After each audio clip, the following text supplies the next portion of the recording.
Moving to Brookstone Meadows was supposed to be the beginning of a new life for my daughter and me. A fresh chapter after years of hospital visits, surgeries, physical therapy sessions, and heartache. I had spent months searching for the perfect community, one where Emma's wheelchair wouldn't feel like an obstacle, one where she could make friends, and I could finally breathe without the constant weight of fear pressing on my chest. Brookstone looked perfect on paper. Tree-lined streets, modern playgrounds, community pools, family events every month, and houses that boasted open-concept designs, wide doorways, and welcoming neighbors. Or so they said. I remember standing on our new porch, looking out over the manicured lawns and thinking, maybe, just maybe, we could finally have a taste of normalcy. Maybe Emma could be just another kid again. I had no idea that hidden behind the beautiful facades of those houses was something darker, a poison that wore a polite smile and carried a clipboard. I thought the challenges we had already faced had prepared me for anything. I thought survival made us immune to small-town politics and petty grievances. I thought wrong. The first time I met Beverly Langston, I felt it. That faint prickle at the back of my neck, the subtle tightening of my stomach, the instinct I had learned to trust in operating rooms and back alleys alike. She wore a gleaming white tennis outfit like armor, her short platinum bob perfectly sculpted into place, even though it was a humid 80 degrees. She smiled, but it didn't touch her eyes. She introduced herself with a too-firm handshake, a flash of teeth that didn't look quite real, and a swift, calculating glance at Emma's wheelchair before her gaze flicked back to me. "Welcome to Brookstone Meadows," she said, with the practiced tone of someone delivering a line they've rehearsed 1,000 times. "We pride ourselves on maintaining high standards around here." At first, I chalked it up to old-fashioned nosiness. Every neighborhood had its busybody.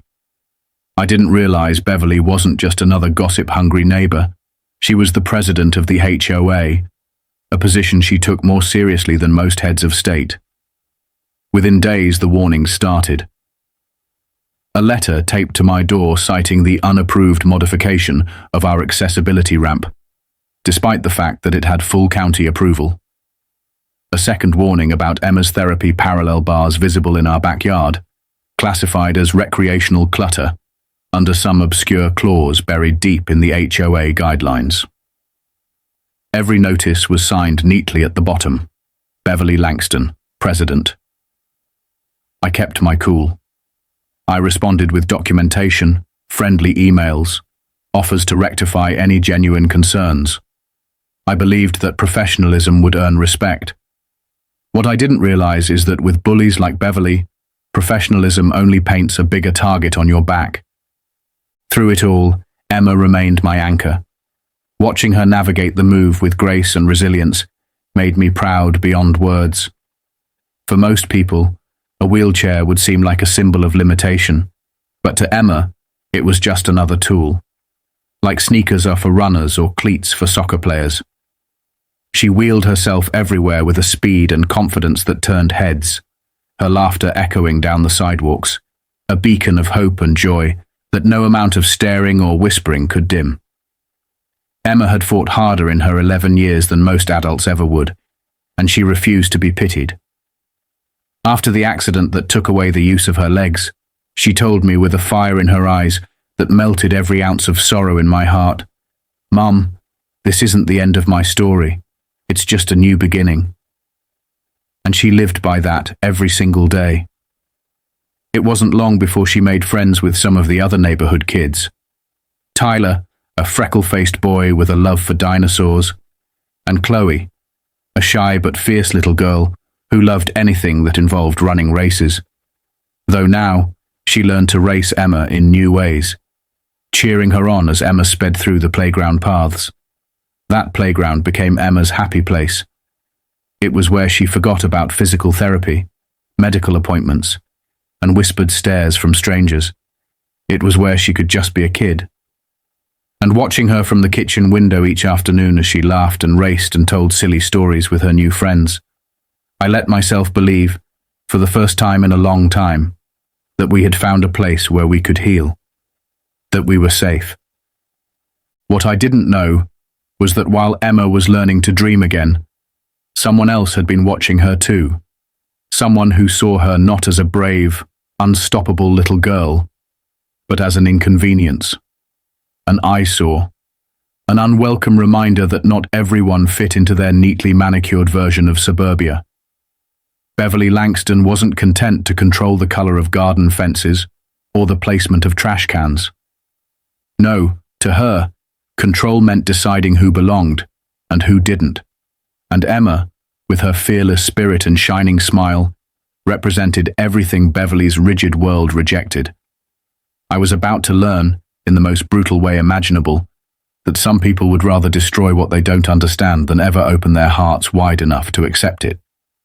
It was one of those perfect spring afternoons where the world seems to glow a little brighter. The sun was warm but not scorching, the breeze gentle enough to flutter the leaves without stealing their voices.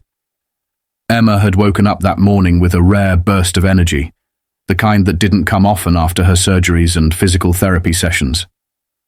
Her face beamed with excitement when she asked if she could head to the playground and meet Tyler and Chloe. I glanced at the towering stack of paperwork waiting for me on the dining table.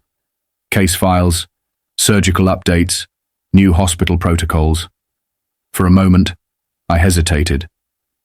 But then I looked at her, sitting there in her wheelchair with that brilliant grin and that stubborn light in her eyes, and I knew there was no question.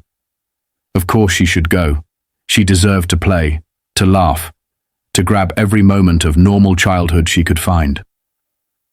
She rolled herself expertly down the path, racing the wind with her hair flying behind her like a banner of freedom. I watched her until she was just a bright dot at the edge of the playground, then turned back to my work, feeling for once a rare and fragile peace settle over me. 30 minutes later, that peace was obliterated. The sound tore through the air and into my heart, the kind of scream that no parent ever forgets, no matter how many years pass. I didn't think. I didn't even grab my phone. I bolted out of the house so fast I didn't realize I was barefoot until the hot pavement burned against my soles. My heart was pounding so loudly in my ears that I could barely hear the neighbors' shocked gasps as I sprinted toward the source of the cries. What I saw when I rounded the playground corner is something that even my years as a trauma surgeon couldn't have prepared me for. Emma was slumped over in her wheelchair, trembling, her thin summer blouse clinging to her skin, soaked and steaming, as if someone had doused her in fire.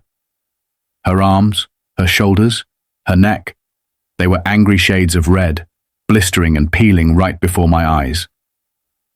Tyler and Chloe stood frozen, popsicles melting into the ground, their wide eyes reflecting pure horror.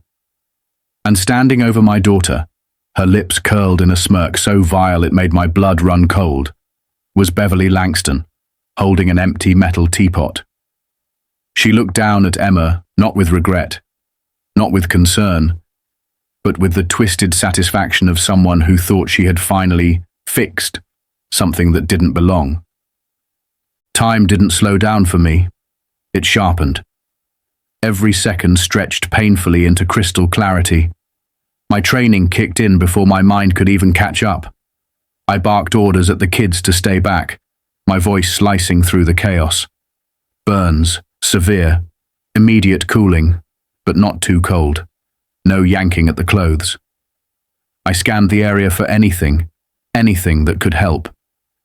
I saw a water fountain nearby and moved faster than thought to start rinsing the parts of Emma's skin that weren't fused to her clothing. Her whimpers cut through me, each one a dagger straight into my heart. But my hands stayed steady, detached, focused. Years of dealing with gunshot wounds and mass casualty disasters had taught me that the body can move faster than the brain when it has to. My hands saved lives even when my heart was breaking.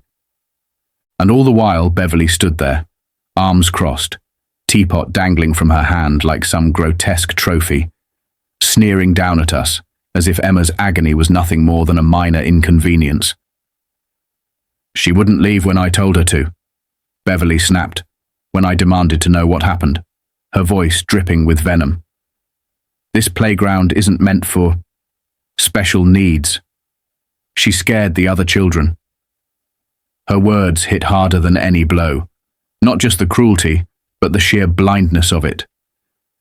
My daughter wasn't even playing loudly. She was laughing, smiling, making friends, living. And for that, Beverly decided she needed to be punished.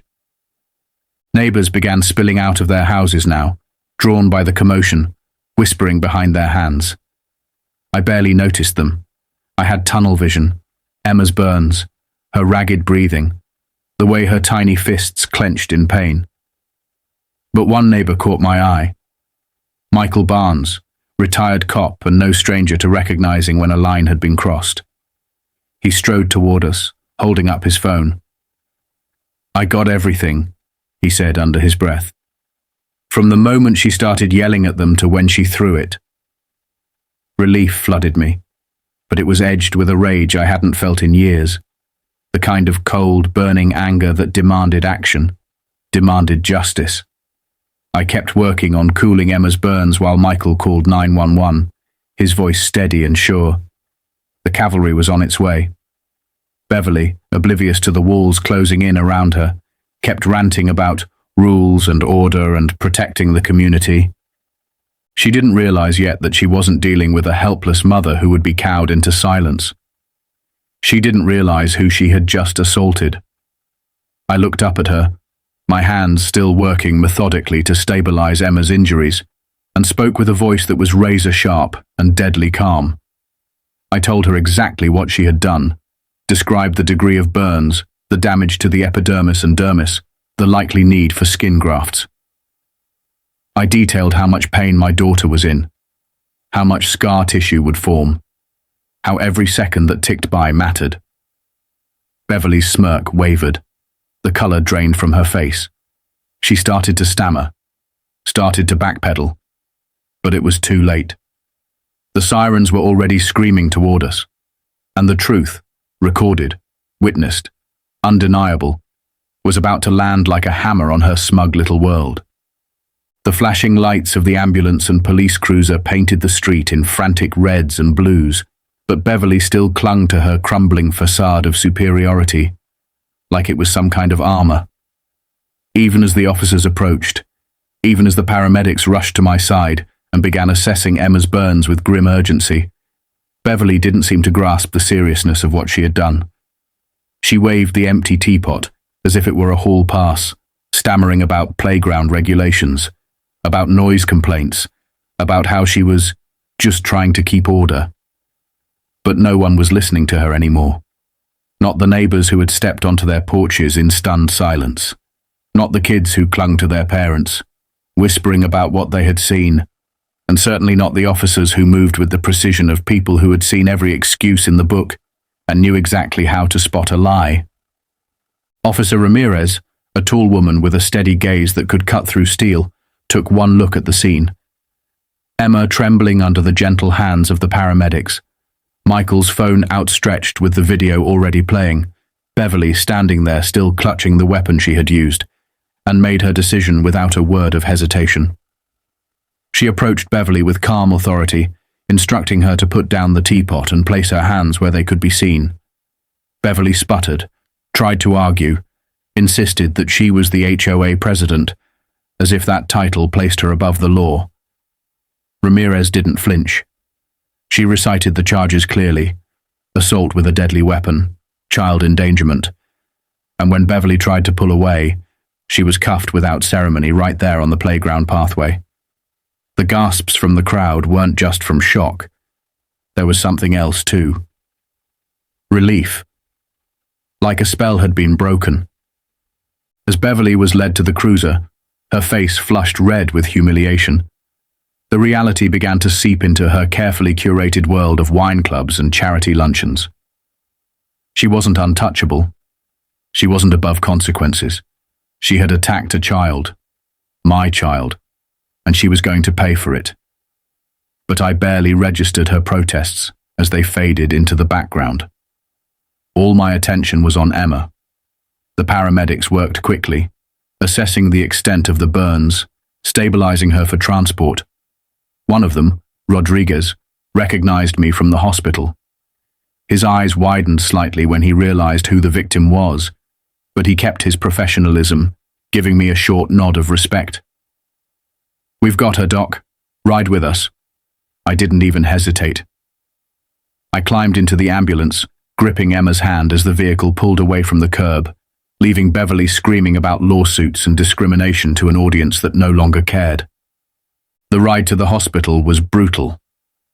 Emma whimpered in pain despite the IV meds they started almost immediately. Burns are cruel injuries. The damage keeps deepening even after the initial contact, and there's a helplessness that comes with knowing that no matter how fast you act, no matter how skilled you are, the pain will still claw at the victim relentlessly. I kept my voice low and soothing, whispering reassurances even as my own hands shook.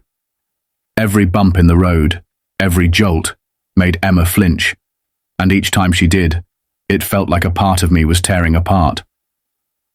When we arrived at the ER, my colleagues sprang into action the moment they saw us. Dr. Wilson, the director of the emergency department, and an old friend, met me at the door. His face, usually a mask of calm efficiency, twisted in horror when he saw Emma's burns. He didn't waste time asking questions. He barked orders, cleared trauma bays, pulled in the burn specialists. Emma was whisked away for immediate treatment, and I was left standing there, hands bloody from where I had been trying to cool her wounds, feeling utterly helpless. I had spent my life saving other people's children, other people's husbands and wives and mothers and fathers. But now, it was my baby girl on the stretcher, and knowing exactly what was coming, the scrubbing, the debridement, the excruciating dressing changes, made it even worse. I couldn't fool myself into false hope. I knew the road ahead would be long, agonizing, and brutal. In the quiet hours after the initial whirlwind of treatment, after Emma had been given the best pain management they could offer, I sat by her bedside, watching her small body rise and fall with each careful breath. Her skin was a patchwork of angry red and pale, peeling wounds, covered in sterile dressings that needed to be changed meticulously every few hours. The doctors said she was lucky the burns weren't deeper in some places. They said she wouldn't need grafts. They said the physical scars would eventually fade. But none of that erased the look in her eyes when she asked me, in a small, broken whisper, "Mum, why did she hate me?" I swallowed back the lump in my throat and squeezed her hand gently. How do you explain to a child that hatred sometimes grows in the hearts of people who are too small to see the beauty in differences? That cruelty often masquerades as righteousness. I told her the only truth I could find in that moment, that it wasn't her fault, that some people are so afraid of anything that challenges their narrow view of the world. They lash out blindly. And sometimes the brightest souls are the ones they try hardest to snuff out. Emma nodded weakly, but I saw the crack in her spirit, and it made me ache in ways that no scalpel or broken bone ever could. Even through her pain, even with tears streaming down her face, she asked about Tyler and Chloe, if they were okay, if they were scared, always thinking about others, even now. That was my Emma, my brave, unstoppable, heart of gold little girl. And in that moment, I made myself a promise. I would not let what happened to her be swept under the rug. I would not let Beverly Langston slither back into her comfortable life while my daughter bore the scars, physical and emotional, of her hatred. I was a trauma surgeon. I knew how to fight for life. And now, I would fight for justice, no matter how long it took, no matter how messy it got. Beverly had messed with the wrong family. The legal process moved faster than I expected, almost as if the entire system itself wanted to spit Beverly Langston out like a bad taste. From the moment the police reviewed Michael's video footage, there was no question about the charges: assault with a deadly weapon, child endangerment. The footage showed everything. Her aggression toward the children, the way she boiled the water, marched across the playground, and threw it deliberately onto my daughter. It showed her cold reaction afterward, the way she sneered when Emma screamed, as if she had been proud of what she had done. Her words were caught too, clear as a bell, that Emma didn't belong, that the playground wasn't for special cases. Watching that video made me physically sick, but I forced myself to do it. I had to be strong enough to stand before the authorities, strong enough to sit through court dates, strong enough to stare her down and remind myself, and Emma, that monsters don't win just because they roar the loudest. When Beverly was formally charged, her husband, a slick corporate lawyer who probably thought he could spin the entire thing into some misunderstanding, came storming into the fray, threatening lawsuits, calling it a smear campaign, trying to flex the same arrogant entitlement that Beverly had weaponized for years in the neighborhood. It didn't work. No fancy lawyer could undo what everyone had seen with their own eyes. And while they sputtered and threatened, the true community of Brookstone Meadows was rising quietly in the background. Families I had barely met showed up at the hospital with meals, cards, stuffed animals for Emma. Some organized a prayer vigil outside our house. Others circulated a petition to have Beverly permanently banned from holding any leadership position in the HOA ever again. It wasn't just about Emma anymore.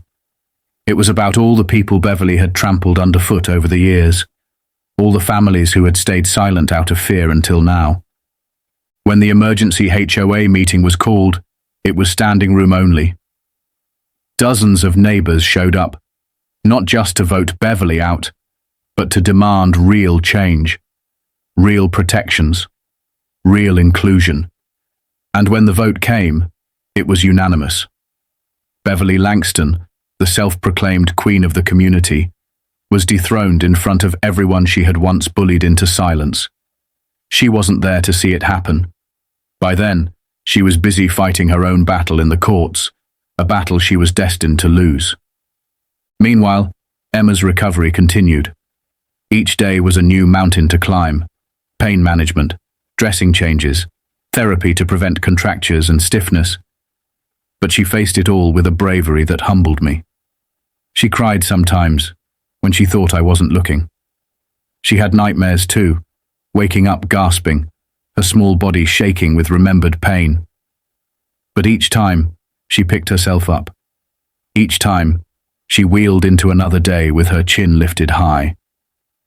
I could see the scars forming on her back and shoulders, angry and raw, but I could also see something else forming underneath them.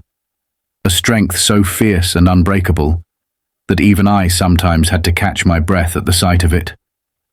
It wasn't just Emma who was healing. Brookstone Meadows was healing too. Inspired by what had happened, the community council voted to redesign the playground from scratch. They invited me and Emma to sit on the planning committee. They asked Emma what kids like her needed: wider ramps, softer surfaces, adaptive swings, sensory panels. And then they built it, brick by brick, not as a token, not as a pity project, but as a living declaration that every child belonged. When the new playground opened 6 months later, Emma was the guest of honor. She rolled across the new rubber pathways, beaming as her friends cheered, her scars peeking out from under the sleeves of her dress like badges of honor, proof that pain could be turned into progress. And then came the sentencing day. Beverly, once again dressed in a designer suit that couldn't hide the pallor of stress etched into her face, stood before the judge. She pleaded guilty. Not because she was sorry.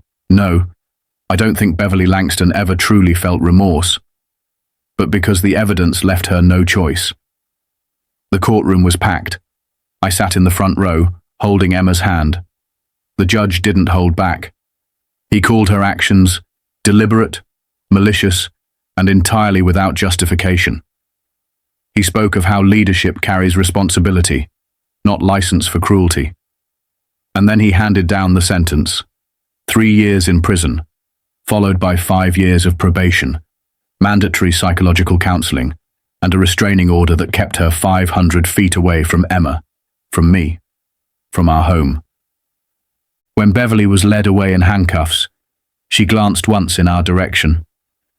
The woman who had once strutted through our streets like a queen now looked small, hollowed out by the weight of her own hate. I didn't feel pity. I didn't feel triumph either. What I felt was closure. Justice wasn't just a word in a courtroom that day. It was something tangible, living, something my daughter could hold on to when the pain tried to creep back into her memories. As the months passed, Emma's scars softened. So did the hurt in her eyes. She began speaking at local schools, sharing her story not as a victim, but as a fighter. She talked about inclusion, about kindness, about standing up against bullies, even when those bullies were adults who should have known better. She turned her pain into a platform. She turned her fear into a battle cry. And every time she spoke, I saw the kids in the audience sit a little straighter, listen a little harder, think a little deeper about the world they were helping to shape. One evening, as I helped her apply lotion to the fading scars along her back, Emma looked up at me with that same fierce light that had carried us both through the worst days. "Mom," she said quietly, "I'm glad we stayed. If we had run away, Beverly would still be in charge. She would have hurt someone else." I smiled through the sting of tears. She was right. Sometimes the bravest thing you can do isn't to fight back with fists or anger. It's to stay, to stand your ground, to demand better, to build something good from the ashes of something cruel.